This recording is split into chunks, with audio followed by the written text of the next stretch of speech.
In particular, when we're talking about that word configuration management, do you want to give the people who don't know what the hell configuration management is a definition? It takes too long. I'll give you an attempt.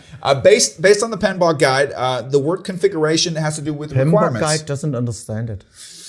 Okay. I'll leave it there. Is the concept that you have multiple stakeholders that have different requirements and different needs, and configuration management is the attempt to kind of align those so that you're not conflicting. Part of that. I think it's much, much more than that. Yeah. The biggest element is that you protect your project from the complexity trap. Complexity trap is you have a software or a machine or a building or whatever. Yeah? You search for errors in that and you find 10 errors. You fix the error, search for errors again and find 10 again, or 11 or 12 or 15 or so. When you cannot resolve the problem with errors by finding them and fixing them, you get new errors every time you fix something. You have new errors somewhere else, just created it. Yeah? Or maybe it's the first time that you see it. If you're in this situation, you're in a complexity trap. So what you need is fallback solutions. Okay. And this is the most important thing in configuration management, that you have fallback solutions. If there is a risk that you get lost in complexity, that you can go back to a safe place and start again from that. That's the biggest... A reboot. Yeah, a reboot from an interim position, a reboot of the last 4 weeks or so. Yeah, absolutely. And the other thing is that you have audits in that you have configuration audits.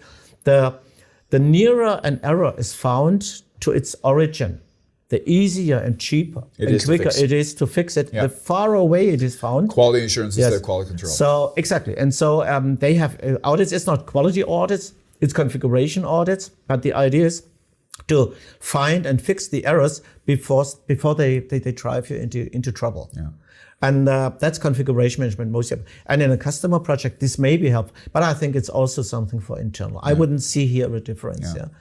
But where I see the difference, where I agree with you, is complexity goes up because on top of project management knowledge, you need legal knowledge. You need a bit of commercial knowledge. You need psychological knowledge. You have to work for people you never met before. Yeah. You go to the customer and you have no idea how it works and what the processes are. And you have their culture and their egos, the different structures. Exactly. In your own organization, you're somehow familiar with the project environment. If you do a customer project, it may well be that you're completely unfamiliar with this environment. And then the other thing is, but there's a flip side here.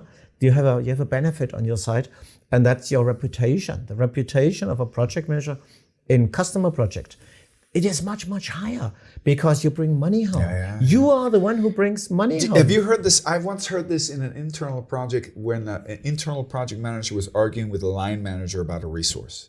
The line manager looks at the project manager and says, you can't have the resource because projects spend money, and I'm a line manager, I make money. And with external projects, that's not the fact. With customer projects, you are the one to bring the money home. Exactly. And the other thing is, you work under contract. So if you don't do your job right, your company runs into a breach of contract situation. And there are no more many things that are sacred to people. Yeah. For most people, unfortunately not all, but for most people, contracts are somewhat sacred because we all know the problems that we will have if we don't stick to a project. Yeah. The poorer the legal system is, the effectiveness of the legal system is, the less people. Well, I think also I think it's also a cultural issue worldwide. Cultural is very important. Some of the most wonderful cultures are sometimes some of the most difficult ones to get along with on a contractual basis because everything is on such a friendly basis until things start going wrong, or I want to, as we say in German, an extra Wurst, an extra sausage, or a change request that I want for the same budget in the same time. That's when things start getting difficult. That's exactly where it begins. Yeah.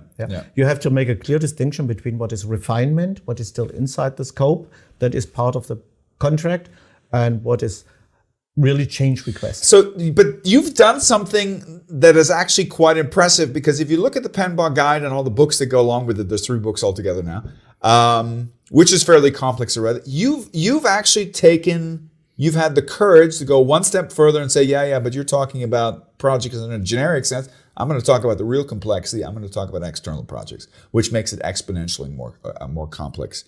And And you've built a book around it. But you don't just have a book, you also have an education program that's dedicated to teaching. And, interesting, I'd like to hear that, you have a certification for it as well, right? That's right. But the beginning of that is I have a little think tank. Yeah. It does not have to be a one-person think tank, so you are invited to join me there. But at the moment, it is a one-person think tank, so I have to tank a lot here. Yeah. And it's called the Project Business Foundation. The Project Business Foundation is where I do some, let's call it market research. It's not really scientific.